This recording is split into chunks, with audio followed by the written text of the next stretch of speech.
दोस्तों, हमारे चैनल को सब्सक्राइब करने के लिए आप सब्सक्राइब के इस रेड बटन को ऐसे दबाएं और फिर सबसे पहले हमारी वीडियो प्राप्त करने के लिए इस बेल आइकन को ऐसे दबा लें ताकि एजुकेशन वीडियो सबसे पहले आप तक पहुंचे। वेलकम दोस्तों, बालाजी ऑनलाइन क्लासेस आपका फिर से बेहद स्वागत करता है। और दोस्तों, आज की जो हम वीडियो लेके आए हैं वो है हम जो एजुकेशनल साइकोलॉजी यानी शिक्षा मनोविज्ञान की एक बेहतरीन वीडियो आपके लिए लेके आए हैं, जिसमें हम गणित की जो शिक्षण विधियाँ है उनके बारे में अध्ययन करेंगे, जिनके एग्ज़ाम में आने के बहुत ही ज़्यादा चांस होते हैं, जिनके CTET, STET, PR TET, Punjab TET या रीट किसी भी एग्ज़ाम में प्रबल संभावना होती है। तो दोस्तों, हम वीडियो को शुरू करें उससे पहले प्लीज़ आप हमारे चैनल को सब्सक्राइब कर लो। जिन्होंने अब तक नहीं किया है वो सब्सक्राइब कर लो, और जिन्होंने सब्सक्राइब कर लिया है उनके लिए कोटि धन्यवाद। और हाँ दोस्तों, वीडियो को प्लीज़ लाइक ज़रूर किया करो। आप वीडियो को देखते हो, मैं देखता हूँ कि 100 लाइक हो चुके हैं, 500 लाइक हो चुके हैं, 1000 लाइक, लेकिन आप व्यूज़ तो इतने आ जाते हैं 1000 तक, लेकिन लाइक 10-20 बड़ी मुश्किल से आ पाते हैं। तो दोस्तों, मुझे एक बात समझ में नहीं आती कि जब आप वीडियो देखते हो तो क्या एक लाइक के बटन दबाने में आप इतने आलस्य हो, तो किस प्रकार से कैसे आप कामयाबी हासिल कर सकते हो। तो सबसे पहले जो लाइक का बटन है उस पर दबाएं और तंदुरुस्ती के साथ वीडियो को अंत तक देखें, क्योंकि वीडियो में बहुत ही ज़बरदस्त मटेरियल लेके हम आ रहे हैं। तो हम स्टार्ट कर रहे हैं गणित की शिक्षण विधियाँ। सबसे पहले छोटी कक्षाओं के लिए गणित शिक्षण की उपयुक्त विधि कौन सी है, तो वो सबसे उपयुक्त है आपकी खेल मनोरंजन विधि। खेल जो मनोरंजन विधि है वो हमारी सबसे बेस्ट विधि है, खेल मनोरंजन विधि, जो कि गणित की छोटी कक्षाओं के लिए हम यूज कर सकते हैं। यानी खेल में हम उन बच्चों को गणित सिखा सकते हैं, उनको हम गिनती सिखा सकते हैं, पहाड़े सिखा सकते हैं और उनको जोड़ घटा इत्यादि भी सिखा सकते हैं। नेक्स्ट क्वेश्चन दूसरा, रेखा गणित शिक्षण की सर्वश्रेष्ठ विधि कौन सी है, वो है विश्लेषण विधि। तो रेखा गणित शिक्षण की सबसे विशिष्ट जो विधि है, सर्वश्रेष्ठ जो विधि है वो है आपकी विश्लेषण विधि। तीसरी आपकी बेलनाकार आकृति के शिक्षण की सर्वश्रेष्ठ विधि कौन सी है, बेलनाकार आकृति के लिए आपकी आगमन निगमन विधियाँ सबसे बेस्ट हैं। चौथी है नवीन प्रश्न को हल करने की सर्वश्रेष्ठ विधि कौन सी है, तो वो है आपकी आगमन विधि। नवीन प्रश्न को हल करने की सबसे बेस्ट विधि है आपकी आगमन विधि।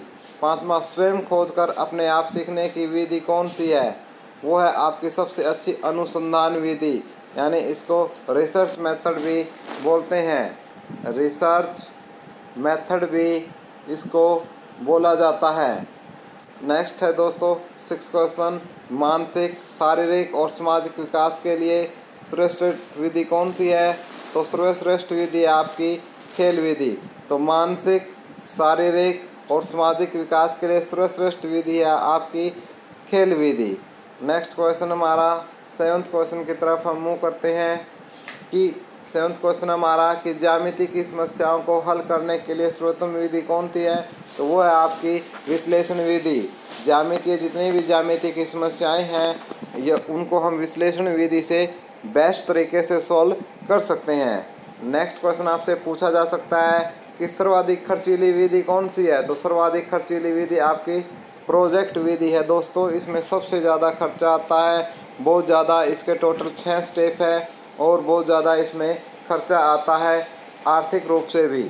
नेक्स्ट 9th क्वेश्चन, बीजगणित शिक्षण की सर्वाधिक उपयुक्त विधि कौन सी है, वो है आपकी समीकरण विधि। तो बीजगणित शिक्षण की सर्वाधिक उपयुक्त विधि कौन सी है, तो बीजगणित शिक्षण की सर्वाधिक उपयुक्त विधि हमारी समीकरण विधि है।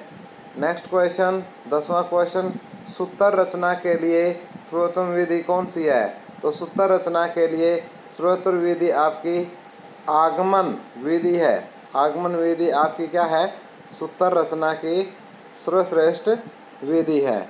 नेक्स्ट क्वेश्चन 11वां क्वेश्चन, प्राथमिक स्तर पर गणित शिक्षण की सर्वोत्तम विधि कौन सी है, तो प्राथमिक स्तर पर आपकी खेल विधि है। हम पहले भी छोटे बच्चों के लिए भी हम बता चुके हैं कि खेल मनोरंजन विधि सर्वश्रेष्ठ विधि है। नेक्स्ट क्वेश्चन 12वां, वैज्ञानिक आविष्कार को सर्वाधिक बढ़ावा देने वाली विधि कौन सी है? तो विश्लेषण विधि। विश्लेषण जो विधि है वो आपकी वैज्ञानिक दृष्टिकोण को बढ़ावा देने वाली सर्वश्रेष्ठ विधि है। उसके बाद हम करते हैं, ये कुछ 12 विधियाँ हैं जो हमने आपको बताई हैं, इनको अच्छे तरीके से आप याद कर लो। उसके बाद हम कुछ तथ्य हैं गणित शिक्षण के वो देखते हैं। गणित शिक्षण की विधियाँ और स्मरणीय तथ्य। पहला, शिक्षण एक त्रिध्रुवी प्रक्रिया है। देखो काफ़ी इम्पोर्टेंट है, त्रिध्रुवीय। इसमें 3 होते हैं। पहला होता है, इसमें पहला पोल होता है आपका शिक्षण उद्देश्य, दूसरा होता है अधिगम और तीसरा होता है मूल्यांकन। तो त्रिध्रुवी प्रक्रिया क्यों बोलते हैं इसमें कि इसमें पहला क्या होता है आपका शिक्षण उद्देश्य। शिक्षण उद्देश्य से आपका क्या मतलब है कि भाई आप जो शिक्षक कर रहे, किस चीज़ को आप पढ़ा रहे हो, टीचिंग कर रहे हो, तो उसमें आपके क्या क्या उद्देश्य हैं आपको स्पष्ट रूप से पता होना चाहिए उनका। दूसरी बात सबसे जो इम्पोर्टेंट है वो ये है अधिगम। अधिगम होता है आपका लर्निंग। अधिगम क्या होता है? Learning process. और जो तीसरा सबसे बेहद इम्पोर्टेंट है वो है आपका मूल्यांकन। मूल्यांकन भी आपका कि आपने क्या उद्देश्य है उसमें आप वो स्पष्ट करोगे। फिर जो अधिगम प्रक्रिया है वो किस प्रकार से आपने पूर्ण की उसके बारे में भी, और लास्ट में फिर क्या है उसका मूल्यांकन इवोल्यूशन करोगे। तो ये त्रिध्रुवीय प्रक्रिया है जो आपको पता होना चाहिए। त्रिध्रुवीय प्रक्रिया में आपका शिक्षण उद्देश्य, अधिगम और मूल्यांकन आता है। सेकंड, व्याख्यान विधि के शिक्षण का केंद्र बिंदु अध्यापक होता है, वयस्क करियर आता है।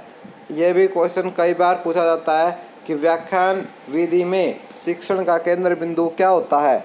तो इसमें हम कई बार बच्चा कराते हैं, लेकिन उसमें बच्चा न होकर व्याख्यान विधि में अध्यापक के इर्द गिर्द ही पूरी प्रोसेस घूमती रहती है।